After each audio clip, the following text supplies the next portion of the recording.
Hello दोस्तों, नमस्कार। स्वागत है आपका सक्सेस इन हिंदी एकेडमी। देखिए दोस्तों, हम पढ़ रहे हैं 10वां मॉडल टेस्ट पेपर। इससे पहले मैंने 9 मॉडल टेस्ट पेपर अपलोड कर दिए हैं। जिसने वो नहीं देखे हैं वो देख लेना, क्योंकि बहुत ही महत्वपूर्ण प्रश्न है। या तो पिछली परीक्षा में पूछे गए प्रश्न है या इनके पूछे जाने की संभावना है। अब बात ये आती है कि किस एग्जाम के लिए महत्वपूर्ण है। ये टीजीटी, पीजीटी, नेट, जिसमें भी हिंदी साहित्य पूछा जाता है, सभी के लिए बहुत महत्वपूर्ण मॉडल टेस्ट पेपर है। ठीक है, तो अगर आपने ये सारे देख लिए तो आपकी अच्छी खासी तैयारी हो जाएगी। और ऐसे ही हमारे निरंतर ये मॉडल टेस्ट पेपर चलते रहेंगे जब तक आपकी एग्ज़ाम डेट रहेगी। और अगर आपको लग रहा है इससे आपको इसका कुछ फ़ायदा या कुछ लाभ मिलने वाला है तो आप चैनल को सब्सक्राइब कर लें अगर आप पहली बार आए हैं, और वीडियो को शेयर कर दें। सहसा विदित नए क्रिया में सुक्ति से युक्त रचना है, तो 91 का आपका रहेगा बी, कीर्ता जूर्नियम। देखो भाई, एक आध क्वेश्चन ऐसे हुए हैं जो संस्कृत के आए हैं, ये यूपी या एमपी में पूछे गए हैं। हरियाणा में इस प्रकार के प्रश्न बहुत कम पूछे जाते हैं। वैसे भी एक दो क्वेश्चन आ जाते हैं तो आपको देख लेने में कोई बुराई नहीं है। संत साहित्य में प्रयुक्त बंकनाली का पर्याय निम्नलिखित में से कौन नहीं है। त्रिकुट, बंकनाली, वक्रनाली, राजदंत, संखिनी। तो 92 का आपका उत्तर रहेगा बी, वक्र नाली। ठीक है, इनमें से किस संस्था का गठन बाबू श्याम सुंदर दास ने किया। राष्ट्र भाषा प्रचार समिति, हिंदी साहित्य सम्मेलन, नागरिक प्रचारणी सभा, हिंदी विद्यापीठ। 93 का आपका उत्तर रहेगा सी, नागरिक प्रचारणी। इसके बाबू श्याम सुंदर संस्था के गठन है। नागरिक प्रचारणी सभा के जो गठन करने वाले हैं वो बाबू श्याम सुंदर दास ने किया था। शिवराज भूषण में अलंकार की संख्या कितनी है, बार बार पूछा गया है। शिवराज भूषण, पहले तो ये भूषण की रचना है, इसे आप याद रखेंगे। शिवराज भूषण भूषण की रचना है। इसमें कितने अलंकार का वर्णन है, काफ़ी बार पूछा गया है। 105 अलंकारों का इसमें वर्णन है। नवोडा का संधि विच्छेद करेंगे, तो 95 का आपका उत्तर रहेगा सी, नव प्लस उडा। नवोडा का होता है नववधु, जो अभी नई नई शादी करके आई है, ये नववधु को नवोडा कहते हैं। नव प्लस उडा। ठीक है, 96 का प्रश्न देखेंगे आप, और कमेंट करके जरूर बताएंगे आपको ये प्रश्न कैसे लगी। गुंडा कहानी प्रसाद की किस कहानी में संकलित है। गुंडा कहानी प्रसाद की किस कहानी संग्रह में संकलित है। इंद्रजाल, आकाशदीप, प्रतिध्वनि, आंधी। 96 का आपका उत्तर रहेगा ये इंद्रजाल में गुंडा कहानी जयशंकर प्रसाद की किस कहानी संग्रह में संकलित है। कहानी संग्रह वो होता है जिसमें एक से ज़्यादा कहानियाँ होती हैं, उसे कहानी संग्रह बोलते हैं। संग्रह का मतलब होता है इकट्ठा करना, जैसे काव्य संग्रह उसमें एक से ज़्यादा कविताएं होंगी, कहानी संग्रह है। इसी प्रकार निबंध संग्रह, उसमें एक से ज़्यादा निबंध होते हैं। तो इंद्रजाल ऐसा है, एक कहानी संग्रह है, उसमें गुंडा कहानी है जो जयशंकर प्रसाद की कहानी है। शांति रस का स्थायी भाव क्या है। शांत का, शांति नहीं शांत है। रति, शोक, निर्वेद, विस्मय। तो 97 का आपका रहेगा सी, शांत रस का स्थायी भाव है निर्वेद। ठीक है, और वैसे तो रसों की संख्या 9 है, लेकिन भर्तमुनि ने इनकी संख्या 8 मानी है। और अगर कुल संख्या देखी जाए तो इनकी 11 है, लेकिन ज़्यादातर परीक्षा में 9 ही पूछे जाते हैं। पर्णकुटी समास शब्द का समास है तत्पुरुष, द्वंद्व, क्रमधारय, बहुब्रीहि। 98 का रहेगा ए, तत्पुरुष। तत्पुरुष समास है, इसमें क्या है 6 विभक्तियाँ होती हैं जो कारक की वो होती हैं। इसमें कर्ता और संबोधन को छोड़कर बाकी का, जैसे कर्ता और संबोधन को हम लगाएं तो टोटल 8 हो जाती हैं, लेकिन यहाँ सिर्फ 6 ही आएंगे, कर्ता और संबोधन नहीं आएंगे। इसके साथ ही इसमें द्वंद्व, जिसमें दोनों पद प्रधान होते हैं, जैसे माता पिता, सुख दुख, इस प्रकार। क्रमधारय में उपमेय, उपमान, विशेषण, विशेष्य होते हैं। बहुव्रीहि में कोई अन्य ही पद प्रधान होता है, जिसमें पहला दूसरा नहीं, कोई अन्य, जिसमें ज़्यादातर देवताओं के नाम होते हैं।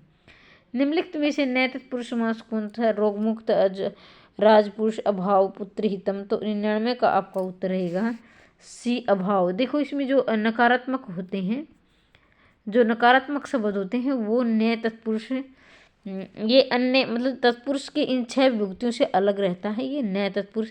इसमें क्या होता है कि अगर इसमें नए तत्पुरुष नहीं दिया हो ज़्यादातर, तो फिर अविभाव लगाएंगे। अगर नए तत्पुरुष नहीं दे दिया होता तो आप इसमें अविभाव समास लगाएंगे। और अविभाव और नए तत्पुरुष दोनों दिए हैं तो आप इसमें नए तत्पुरुष लगाएंगे। ठीक है, नकारात्मक वाले शब्द होते हैं वो नए तत्पुरुष में आते हैं।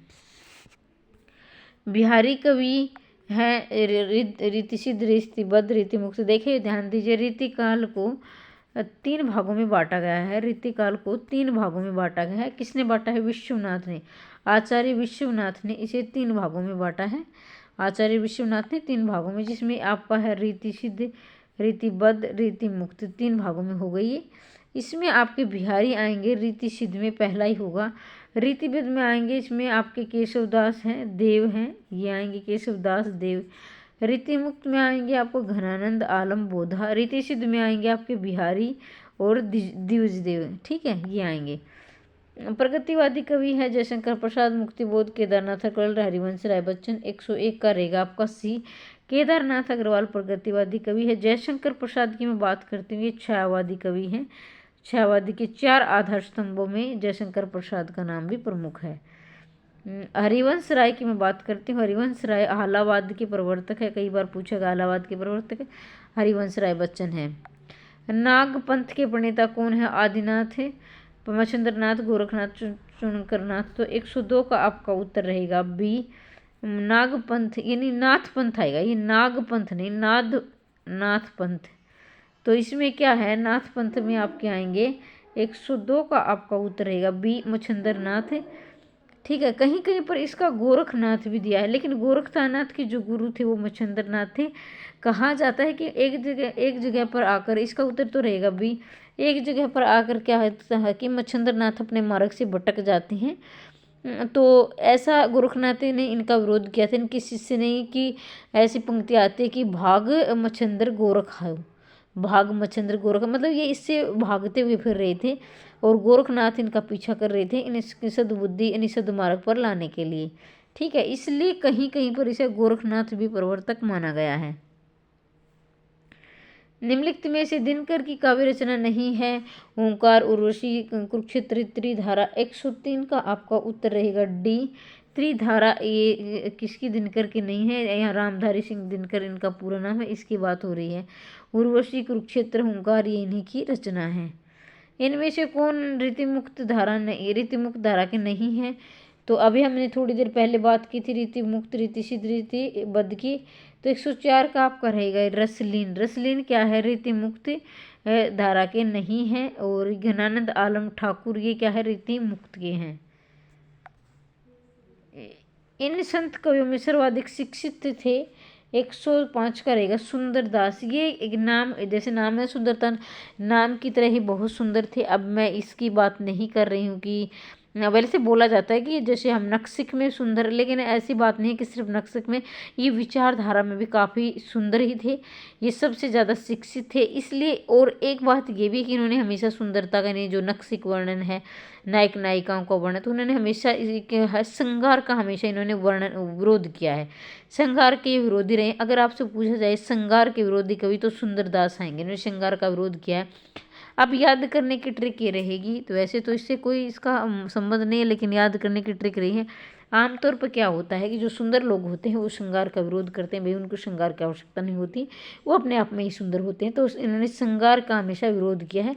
सर्वाधिक शिक्षित भी सुंदरदास रहेंगे और सर्वाधिक कम समय में, कम से यानी छोटी उम्र में शिक्षा लेने वाले भी सुंदरदास ही रहेंगे, ये भी आप याद रखेंगे। पलवक शब्द का अर्थ है बंदर, मेंढक, पक्षी, पानी। तो 106 का आपका उत्तर रहेगा ए रहेगा, पलवक शब्द का अर्थ है बंदर। इनमें यथार्थवादी एकांकी के जनक कौन है? एकांकी यथार्थवादी मतलब होता है जो वास्तविक होते हैं। ये तो 107 का आपका रहेगा ए, राम कुमार वर्मा जो है एक यथार्थवादी, ये इसकी एकांकी के जनक हैं।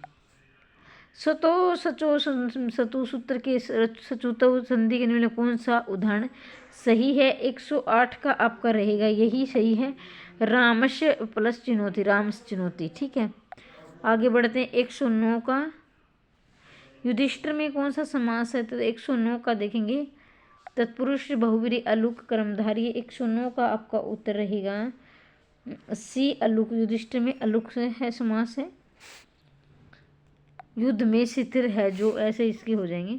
सत्यर्थे प्रत्यगर्था स्वरजन सहते कर्मणे तेन वारुतमरेक विनिगतते यमक की परिभाषा किस आचार्य ने दी है? 110 का आपका उत्तर रहेगा बी रहेंगे विश्वनाथ इसके। ठीक है,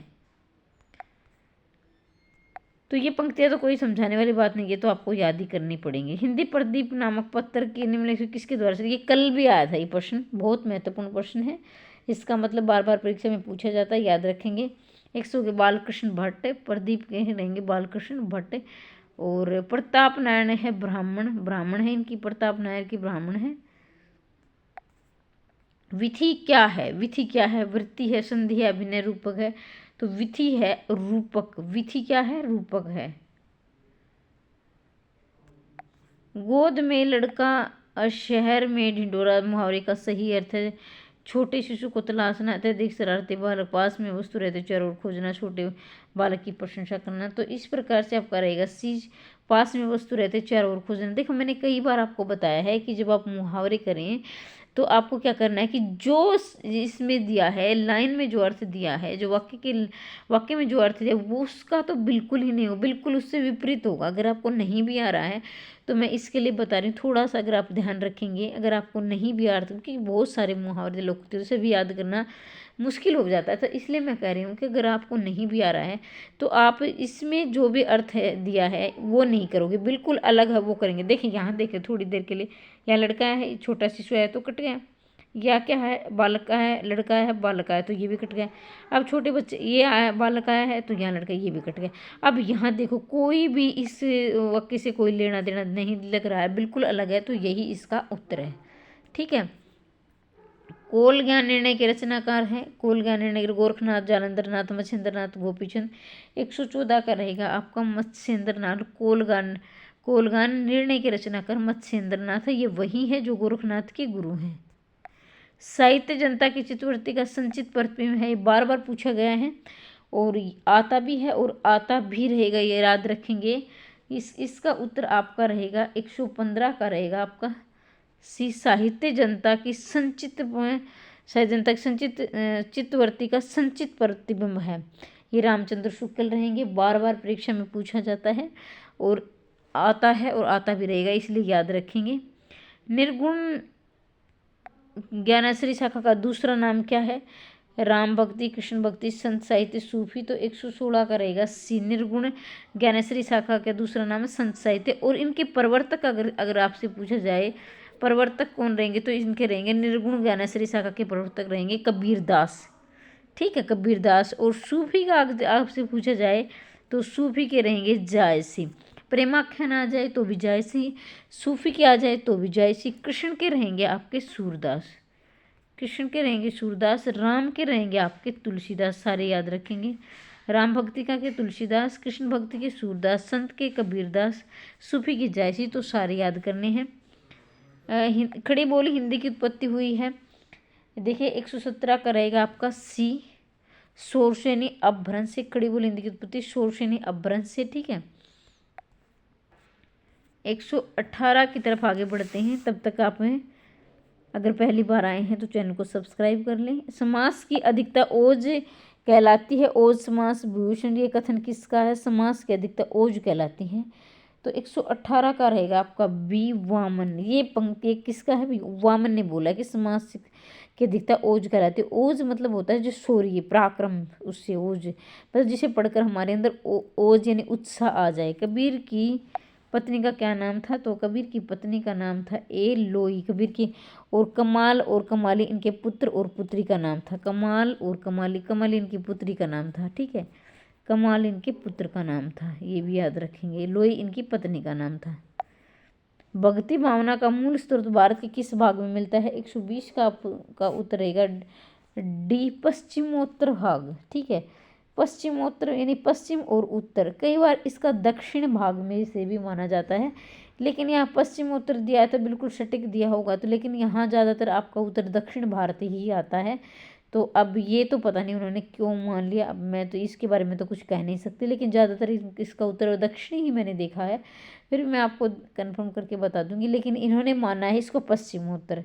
ठीक है, पश्चिम और उत्तर यानी यह जैसे मान लो पूर्व है, उत्तर है, दक्षिण है, पूर्व है, पश्चिम है, तो इसका पश्चिम और उत्तर यानी पूर्व पश्चिम, ये उत्तर, तो इस तरह से जिस मार्ग में आधा पश्चिम का आधा उत्तर का, ठीक है, वो आधा पश्चिम और आधा बीच का जो रास्ता है उसे। केशवदास का कौन सा ग्रंथ लक्षण ग्रंथ है? रामचंद्रिका के विपर्य, विज्ञान गीता, जहांगीर, जस चंद्रिका। 121 का रहेगा आपका बी कि 121 का भी लक्षण ग्रंथ है। केशवदास का कवि प्रिय है, लक्षण ग्रंथ है। रामचंद्रिका भी केशवदास की, जिसे छंदों का अजायब घर कहा जाता है, छंदों का अजायब घर कहा जाता है। रामचंद्रिका को क्या कहता है? छंदों का अजायब घर कहा जाता है। और यही विज्ञान गीता भी इन्हें की है। जहांगीर, जस चंद्रिका भी केशवदास की है, लेकिन लक्षण ग्रंथ कवि प्रिया को कहा जाता है, ठीक है। गुरु नानक का जन्म कहाँ हुआ था? अमृतसर, तलवंडी, पटना, लुधियाना। तो 122 का रहेगा आपका बी, तलवंडी में गुरु नानक का जन्म हुआ था।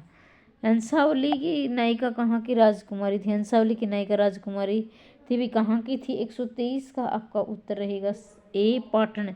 यानी हंसावली की जो नायिका थी राजकुमारी, ये पाटन की राजकुमारी थी। पाटन है एक जगह का नाम है। तुलसीदास को मुगल काल का सबसे बड़ा व्यक्ति किसने माना? जॉर्ज ग्रिशन, हजारी प्रसाद द्विवेदी, स्मिथ, ईश्वर प्रसाद। 124 का रहेगा आपका सी, स्मिथ ने तुलसीदास को मुगल काल का सबसे बड़ा व्यक्ति माना था, स्मिथ ने। और ये एक अंग्रेज थे, नाम से ही प्रतीत हो रहा है ना। 125 की तरफ द्वंद्वात्मक, एक मिनट में, द्वंद्वात्मक भौतिकवाद विकासवाद किस काव्यधारा का आधार है? द्वंद्वात्मक भौतिकवाद विकासवाद किस काव्यधारा का आधार है? नई कविता, प्रगतिवाद, समांतर कविता। तो 125 का आपका उत्तर रहेगा बी, द्वंद्वात्मक भौतिकवाद विकासवाद, यानी विकास की तरफ आगे बढ़ना, यानी जैसे यानी आर्थिक, जो आर्थिक आधार है, आर्थिक आधार को सुदृढ़ बनाना, जैसे होता है ना कि नए नए भौतिकवाद यानी संसाधन को जुटाना, नए नए उद्योग लगाना, और अपन कृषि, जैसे पहले तो हमारा कृषि प्रधान देश था, अब क्या नौकरी की तरफ, उद्योगों की तरफ बढ़ रहा है। तो ये सब कार्य प्रगतिवाद की तरफ हो रहे थे, नाम से ही प्रतीत हो रहा है, भौतिकवाद की तरफ बढ़ रहे थे और अपनी सुख सुविधाओं को बढ़ा रहे थे। क्रिया के किस रूप में कर्ता के अनुसार लिंग परिवर्तन नहीं होता? वर्तमान कालिक रूप, भविष्यकालिक रूप, भूतकालिक रूप, आज्ञार्थक रूप। 126 का आपका उत्तर रहेगा डी, आज्ञार्थक। क्रिया के किस कर्ता के अनुसार लिंग परिवर्तन नहीं होता? आज्ञार्थक में। आप वाक्य के प्रयोग करके देखना। तुम जाओ। अब लड़की को, मान लीजिए मैं बोल रही हूँ लड़की को तुम जाओ, लड़के को बोलूँगी तुम जाओ, ठीक है, या फिर आप जाओ, आप जाओ, तो सबको आप जाइए। जो मैंने, मान लीजिए हम औरत को बोल रहे हैं आप जाइए, ठीक है, आपकी चाची है आप जाइए, अब आपके चाचा जी आप जी, तो हम क्या, आज्ञार्थक में लिंग परिवर्तन नहीं होता है, ठीक है। वाक्य में प्रयोग करके देख लिया करो। अगर आपसे इस प्रकार के आप में कन्फ्यूज हो जाए तो वाक्य में प्रयोग करके देखना, उत्तर आपको मिल जाएगा, अपने आप स्वतः आप उत्तर निकाल दोगे। यात्रा वृत्तांत के लेखक एवं यावर के रूप में जिसकी प्रसिद्धि है वे हैं। 127 का रहेगा बी, राहुल सांकृत्यायन। देखो इसे राहुल सांकृत्यायन की मैं बात करती हूँ, ये कई बार है ना केवीएस के इंटरव्यू में भी इसे लिखवा कर देखा गया है। पहले तो आप इसका शुद्ध देख लें, बहुत सारे अभ्यर्थी इसको ऐसे लिखते हैं सांकृत्यायन, ठीक है, ये बीच में से नहीं आएगा, ये जो लिखा है ये बिल्कुल शुद्ध है, इस प्रकार से लिखा जाएगा। और ये यात्रा वृत्तांत यानी घुमक्कड़ शास्त्री भी ने बोला गया, यानी इनको घूमने का शौक था, नई नई जगह पर ये जाते थे, घूमते रहते थे, ठीक है, इसे यावर भी कहा गया है, घुमक्कड़ शास्त्री भी कहा गया है, याद रखेंगे। 127 अब चढ़ते हैं 128 की तरफ। देखो भाई बहुत महत्वपूर्ण प्रश्न है, जिन्होंने वो नहीं देखे हैं मैंने इससे पहले 8 मॉडल टेस्ट पेपर और डाल दी, वो भी देख लेना। चंद्रकांत शब्द में समास है, बहुब्री, कर्मधारय, तत्पुरुष, इनमें से कोई नहीं। 128 का आपका उत्तर रहेगा बी, चंद्रकांति में क्या है? कर्मधारय समास है। चंद्र यानी चंद्र की जो कांति, चंद्र के समान कांति वाली, यानी कांति मतलब होती है शोभा, शोभा नहीं होती जिसको तेज होता है, जिसमें कर्मधारय में उपमेय, उपमान और विशेषण विशेष्य होते हैं। 129 का आप, नरेश मेहता को ज्ञानपीठ पुरस्कार किस रचना पर प्राप्त हुआ था? नरेश मेहता को ज्ञान, ये नरेश वो नहीं, राजा वाला नरेश नहीं है, ये कवि का नाम है नरेश। नरेश मेहता को ज्ञानपीठ पुरस्कार किस रचना पर प्राप्त हुआ? तो 129 का आपका रहेगा बी, संपूर्ण रचनाक्रम, यानी 1982 में जब लास्ट यानी अंतिम समय में ये महादेव वर्मा को दिया गया था यामा रचना के लिए, यामा के लिए, इससे पहले 3 रचनाओं पर और मिला था। 1968 में पहली बार दिया गया था चिदम्बरा के लिए। ठीक है, सुमित्रानंदन ये इसकी थी। तो 4 में मिला था सिर्फ 1968 से 1982 तक। और एकमात्र ऐसी कवित्री थी महादेवी जी, जिनको एकमात्र रचना के लिए ज्ञानपीठ पुरस्कार मिला था। 1968 में चिदम्बरा से 1982 तक ये चार कवि ही इसे ले पाए थे। और एकमात्र, बार बार बोल रही हूँ, महादेव वर्मा को मिला था 1982 में। उसके बाद ये संपूर्ण रचनाक्रम में नरेश मेहता को मिला है। संपूर्ण रचनाक्रम में याद रखेंगे, 1982 के बाद जितने भी आएंगे संपूर्ण रचनाक्रम ही आएगा। रामचरितमानस से किस संवाद का संबंध नहीं है? शिव पार्वती या याज्ञवल्क्य, भरद्वाज, राम सीता संवाद, काकभूषणी, गरुड़ संवाद। तो आप कमेंट में लिखेंगे। मुझे पता पक्का इसमें आप गलत करने वाले हो। जिसने नहीं पढ़ा है पक्का गलत करेगा, लेकिन जिसने पढ़ लिया वो ठीक करेगा। आपको जो उत्तर लग रहा है वो बिल्कुल इसका नहीं रहेगा। तो इसका है सी। अब सी इसका उत्तर है। बहुत सारे व्यर्थियों को शायद डाउट होगा कि ये तो हो ही नहीं सकता, क्योंकि रामचरितमानस तो राम और सीता पर लिखी गई, फिर इसका क्यों है? देखो, इसमें ये थोड़ी सी अजीब बात आपको लगेगी। इसमें राम और सीता का संवाद नहीं है, बाकी तीनों ही संवाद इसमें। इसलिए बार बार ये प्रश्न आता है, क्योंकि ये एग्जाम में बहुत कन्फ्यूज करता है। क्योंकि ये तो हम लगाने वाले हैं नहीं, जिसने पढ़ा है वो तो लगा देगा, जिसने नहीं पढ़ा वो तुक्का तो इस प्रश्न में चलेगा। क्यों नहीं चलेगा? क्यों नहीं चलेगा? क्योंकि रामचरितमानस में संपूर्ण राम की कथा का वर्णन है। तो आप सोचेंगे चलो राम सीता का तो संवाद होगा ही, क्योंकि राम के जीवन पर आधारित है, पर ऐसा नहीं है। सी इसका उत्तर सही रहेगा। काल कर्म के अनुसार संगति कर्म क्या होगा? तो 131 का रहेगा ए। पहली कुवलयमाला, उक्ति व्यक्ति प्रकरण और राहुल वेल कीर्ति। देखिए, ये उक्ति व्यक्ति दामोदर कवि की है, राहुल वेल ये किसकी है? कीर्ति लता का इसकी है, विद्यापति की है। तो ये भी आप याद रखेंगे। कीर्तार्जुनीयम के प्रत्येक सर्ग का अंतिम पद है भाई। अंतिम पद क्या है? 132 का रहेगा आपका ए, लक्ष्मी। कीर्तार्जुनीयम के प्रत्येक सर्ग का अंतिम पद क्या है? लक्ष्मी। अंतिम पद है, प्रत्येक सर्ग का अंतिम पद है लक्ष्मी। सतह से उठता आदमी की विदा है काव्य, कहानी, नाट्य काव्य। 133 का बी है। सतह से उठता आदमी की विदा क्या है? कहानी है। कहानी। देखो, सतह से जो आदमी, सतह से उठता आदमी मतलब अगर हम देखे जाए प्रतीकात्मक रूप से इसका अर्थ देखें, मान लीजिए कुछ ने बहुत अपनी ज़िंदगी में ऊंचाई छुई, नहीं बहुत संघर्ष करके जिसने कामयाबी हासिल की, तो बिल्कुल बोलते हैं जीरो से हीरो। बिल्कुल सतह से उठकर आदमी ने अपनी कामयाबी, तो उसके बारे में तो कहानी लिखी जाएगी। अपने आस पड़ोस में देखा होगा, कई आदमी या किसी लड़के को बहुत बड़ा ऑफिसर बन गया या बहुत अच्छा बिजनेस है, तो हम कई बार कहते सुना हो गया अपने पूर्वजों से, इनके पूर्वज ऐसे थे, देखो आज ये लड़का कितना ऊंचाई छू रहा है। तो वही इसका वही अर्थ है कि सतह से उठकर आदमी जो जाता है, जो मुकाम हासिल करता है, उसके बारे में कहानियाँ लिखी ही जाती है। लोग उसे लंबे समय तक याद रखते हैं। अंतेवासी शब्द का अर्थ है अंत तक रहने वाला, किसी विद्या को अंत तक पढ़ने वाला, गुरु के समीप रहने वाला, अन्य स्थान पर रहने वाला। 134 का रहेगा आपका सी।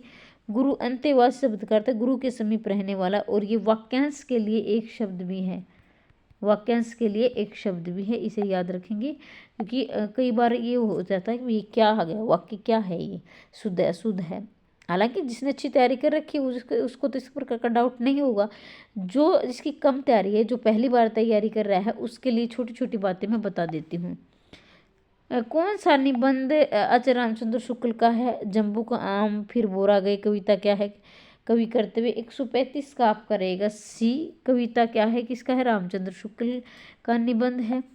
निम्नलिखित को शब्द युगों में असंगत देखना है, मतलब गलत देखना है। 136 का आपका रहेगा सी। ये क्या है? गलत है, कमल नैन। और बाकी गोबर क्या है? तद्भव है। नाक क्या है? रूढ़ है। मधुमास क्या है? योग रूढ़ है। अब देखो ये क्या होते हैं? तद्भव वो होते हैं जो थोड़े बहुत परिवर्तन के बाद हिंदी में आ जाते हैं। जैसे संस्कृत, जैसे तत्सम होते हैं ना, जो थोड़े जो के तो हिंदी में आते हैं उसे तत्सम शब्द कहते हैं, जो के तो हिंदी में आते हैं उसे तत्सम शब्द कहते हैं। थोड़े बहुत परिवर्तन के बाद हिंदी में आते हैं उसे तद्भव कहते हैं। रूढ़ शब्द होते हैं जिनके और टुकड़े नहीं हो सकते। अब देखो मैं नाक को थोड़ा टुकड़ा करके दिखाती हूँ। नाक मैंने टुकड़ा कर दिया। न इसका अर्थ है, न इसका अर्थ है। हाँ, इसका आप थोड़ा सा मान लें, ना का मतलब नहीं के अर्थ में। लेकिन ये नहीं कि एक साइड का अर्थ, दोनों ही साइड का अर्थ निकलना चाहिए। ये इसका कोई अर्थ नहीं, ये सिर्फ वर्ण बच गया, इसका कोई अर्थ नहीं है वर्णवाचक। हाँ, इसका हम लगा सकते हैं नहीं के अर्थ में, लेकिन क्या है कि दोनों तरफ से अर्थ निकलना चाहिए तभी वो यौगिक होगा। लेकिन ये अगर इस प्रकार से बन रहा है कि एक साइड में अर्थ निकल रहा है एक में नहीं निकल रहा, तो वो क्या है, रूढ़ शब्द होता है। ठीक है, कमल नयन यौगिक ये गलत है, कमल नयन में आपका योग रूढ़ ही आएगा। देखा जाए मधुमास ये योग रूढ़ है। 137 की तरफ आगे बढ़ते हैं। महावीर समास, महावीर में समास है। 137 का आपका रहेगा शीक्रमधारी। कई बार देखा जाता है तो महावीर में अगर देखे आप कहोगे बजरंगबली की एसेंस में देखा जाए तो ये बहुवीरी समास होगा। लेकिन महान है जो वीर, कोई भी हो सकता है महान वीर, जैसे किसी सेना के सिपाही से भी आप ले सकते हो, वो ने अच्छी लड़ाई लड़ते हुए देश को आज़ादी दिलाई है, अपने प्राणों की आहुति, उसे भी तो हम महावीर कहते, बड़ा महान वीर था। तो उस सेंस में भी आप ले सकते हैं। अंधेर नगरी नाटक की रचना कब हुई थी? 68, 81, 1890, 1990। तो 138 का रहेगा बी, 1881। देखो ये तो आप वैसे ही काट दोगे क्योंकि इसका तो आपको पता है कि इतनी जल्दी तो भाई क्या है, 1885 में तो इसकी मृत्यु हो गई थी, इसकी भारतीय द्वारा सिंध की, तो फिर ये तो होगा ही नहीं। ठीक है, तो ये तो अपने आप में कट जाएगा। बाकी है तो ये आप अंदाज़ा लगा सकते हो, ये भी नहीं होगा, तो इसमें आप थोड़ा कंफ्यूज हो सकते थे। हिंदी पाणिनि किसे कहा जा? कामता प्रसाद, रामचंद्र वर्मा, भोलानाथ तिवारी, किशोरी दास वाजपेयी। 139 का आपका उत्तर रहेगा हिंदी का पाणिनि कामता प्रसाद को कहा जाता है। और व्याकरण का पाणी कहा जाता है किशोरी दास वाजपेयी को। व्याकरण का पाणी किशोरी दास वाजपेयी को कहा जाता है, ये भी आप याद रखेंगे। व्याकरण का पाणी किशोरी दास वाजपेयी, हिंदी का पाणी कामता प्रसाद गुरु। ठीक है, ताल के ताले पताले, बेटी बुरीन गई कुमलाने को, गंगा जमुना बिच रहती, प्रहुत कहिस के रचऊँ बहाई रे। गीत किस बोली का है? तो भाई ये गीत तो मुझे भी नहीं आते, एक अवधि का है। ठीक है, ये तो आपको रटने पड़ेंगे भी कहाँ से क्या गीत आ गए। ठीक है, हमारी बोली में तो वैसे भी नहीं है, हरियाणा में तो। कृष्ण को रस रूप में तथा राधा को रति रूप में किस संप्रदाय में माना गया है? 141 का बी, वैष्णव सहजी संप्रदाय। कृष्ण को रस रूप में और राधा को रति रूप में किस संप्रदाय में माना गया? देखो भाई, जो रति रूप होता है जिसमें क्या होता है, जिसमें प्रेमी प्रेमिका या पति पत्नी का प्रेम होता है उसे रति कहते हैं। ठीक है, रति प्रेम यानी, और जो माता या संतान का अपने पुत्र या पुत्री के प्रति होता है वो वात्सल्य प्रेम होता है, वात्सल्य प्रेम होता है। और जो पति पत्नी या प्रेमी प्रेमिका का प्रेम होता है उसे रति प्रेम कहते हैं। तो इनका रति प्रेम था किसमें? वैष्णव शैजी संप्रदाय में। ठीक है, आगे बढ़ते हैं 142 की तरफ। गुरु नानक का जन्म किस सन में हुआ था? अब तो थोड़ी देर पहले पूछा गया था तलवंडी में, अब किस सन में हुआ था? सी 1469 में, और तलवंडी में हुआ था। हिंदी में दलित संप्रदाय की पहले आत्मकथा किसने लिखी थी? 143 का ए, ओम प्रकाश वाल्मीकि, और ये थी जूठन। जूठन इसका नाम क्या था? जूठन। ओम प्रकाश वाल्मीकि क्या थी? जूठन। और ये दलित साहित्य की पहली आत्मकथा थी, ये आप याद रखेंगे। ये भी सारे क्या है, दलित ही आत्मकथा लिखने वाले हैं, लेकिन ये क्या है, मतलब पहली है। अंगद पैज नामक ग्रंथ के रचयिता का क्या नाम है? तो रचयिता यहाँ गलत लिखा गया है, रचयिता ऐसे आएगा भाई, रचयिता ये ठीक है। अब आपके मन में सवाल होगा कि मैम बता रही है ये तो बुक वालों ने लिखा है, ये ठीक ही होगा, लेकिन कई बार मिस प्रिंट हो जाता है, बुक वाले भी गलती कर देते हैं, लेकिन आप ऐसा नहीं करेंगे। च पर मात्रा नहीं आएगी, ये पे आएगी, तो ये ठीक है, ये वाला गलत है। ठीक है, आप ऐसा लिखोगे अगर शुद्ध शुद्ध में पूछा गया तो। अंगद पैज है 144 का बी, ईश्वरदास। अंगद पैज के देखो, अंगद पैज एक बार बोला जाता है कि एक बार किसी राजा के, मुझे नाम याद नहीं आ रहा, शायद अंगद ही उसका मतलब राजा का नाम होगा, लेकिन छोटी सी कहानी सुना देती हूँ ताकि आपके लंबे समय तक याद रहे। तो उसको इतना घमंड हो गया था अपने राज दरबार सुख सुविधाओं का, तो एक बार भगवान आए उनके दरबार में, उनसे ये बोले कि भाई मुझे कुछ दान दक्षिणा दो। तो बोले कि कुछ भी मांग ले, मैं आपको सब कुछ दे सकता हूँ। बोले आप मुझे सब कुछ दे सकते हो? बोले हाँ। तो उन्होंने कहा मैं कुछ भी मांग लूँ? बोले हाँ। तो बोले ठीक है, मुझे 3 कदम की धरती दे दो। तो उसे ये राजा को ये लगा भाई 3 कदम, बिल्कुल इसके लिए 3 कदम तो ठीक है, बोले ले लो। बोले कहीं से भी लो? हाँ। तो कहा जाता है कि भगवान ने ऐसे कदमों में धरती मापी थी कि एक में उन्होंने आकाश में पैर रखा, एक पाताल में, और अब 2 कदम तो हो गए, तीसरा कदम उनकी सर पर रख दिया। बोले अब क्या, अब कहाँ रखूँ? तो वो बोले कि मेरे सर पे रख ले। तो इस तरह से 3 कदम की धरती भी वो मतलब पूरी नहीं दे पाए थे। तो इस प्रकार से हमारी ये लोक कथाएं हैं। अब ये सत्य हैं या असत्य ये तो कुछ कहा नहीं जा सकता, लेकिन हाँ ये जनश्रुति हम लोग अपने पूर्वजों से सुनते आ रहे हैं। तो इसलिए आपको लंबे समय तक मैं याद करवाने के लिए मैंने कथा सुनाई है। अंगद पैज, पैज का मतलब अंगद के जो पैर हैं, और उनकी परीक्षा किसने ली थी? ईश्वर दास ने ली थी। यानी ईश्वर भगवान आए थे धरती पर उनका घमंड चूर करने के लिए, जो राजा को अपने राजकाज पर यानी अपना जो साम्राज्य फैला दिया था उस पर घमंड हो गया था ईश्वर दास। ठीक है। हनुमान नाटक के रचयिता इनमें से कौन है? तो 145 का रहेगा डी हरदीराम। देखो हनुमान नाटक के लिए भी अब हनुमान जो है उसके हृदय में क्या रहते थे? राम और सीता रहते। तो हनुमान नाटक है से हनुमान नाटक है से हरदीराम भी आप याद कर सकते हैं। और वैसे देखा जाए तो हनुमान के हृदय में राम और सीता रहते थे, तो हनुमान से हृदय भी याद कर सकते हैं, ऐसे हनुमान है से हृदय भी, आप जैसे आपकी मर्जी हो जैसे आप याद कर सकते हो। ये कृष्ण शब्द में संधि है। 146 का रहेगा बी वृद्धि संधि। वृद्धि संधि में 2 मात्राएं ज़्यादातर आती हैं। ठीक है।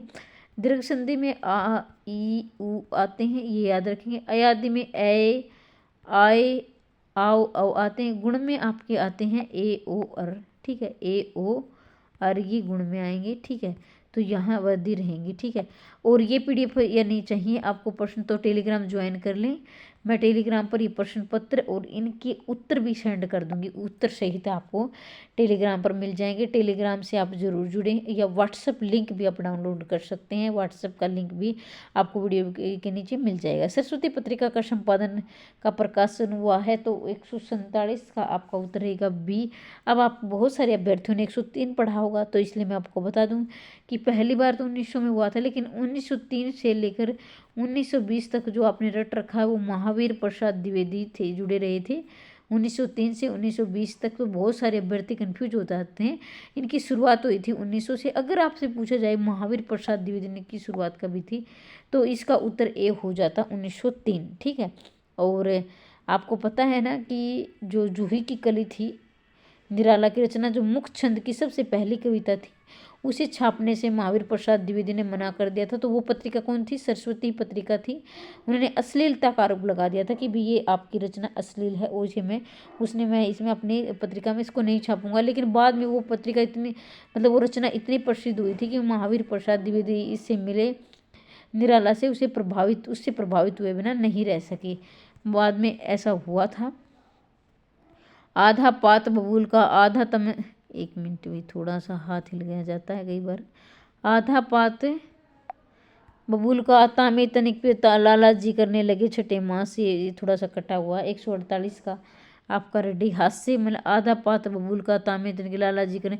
भाई लाला जी इस प्रकार से, जैसे लाला जी देखा जाए तो जो ज़्यादा मोटे होते हैं, जो मतलब कुछ अधिकता से तो उस प्रकार के उनके हास्य पंक्तियाँ बन जाती हैं। माधा कैक्टस नाटक किसने लिखा? माधा कैक्टस है नाटक लिखा था 149 का बी लक्ष्मी नारायण लाल। माधा कैक्टस रहेंगे लक्ष्मी नारायण। रेखाएं बोल उठी, रेखा चित्र किसने लिखा? रेखाएं बोल उठी, तो ये रहेंगे देवेंद्र सत्यार्थी। रेखाएं बोल उठी, तो भाई जो सत्य बात होते हैं तो उसकी तो रेखाएं भी बोलती हैं। ठीक है। जो सत्य बात होती हैं तो देवेंद्र सत्यार्थी। तो ये प्रश्न आपको कैसे लगे? देखिए ये उत्तर हैं। आपको ये PDF मैं टेलीग्राम पर सेंड कर दूंगी, वहाँ पर ज्वाइन करके इसे प्राप्त कर सकते हैं। किसी भी प्रश्न से संबंधित डाउट है तो कमेंट बॉक्स में अवश्य लिए। हंसते रहिए, मुस्कुराते रहिए, दिन दोगुनी रात चौगुनी उन्नति करते रहिए। मिलते हैं अगली वीडियो में, तब तक के लिए जय हिंद, जय भारत।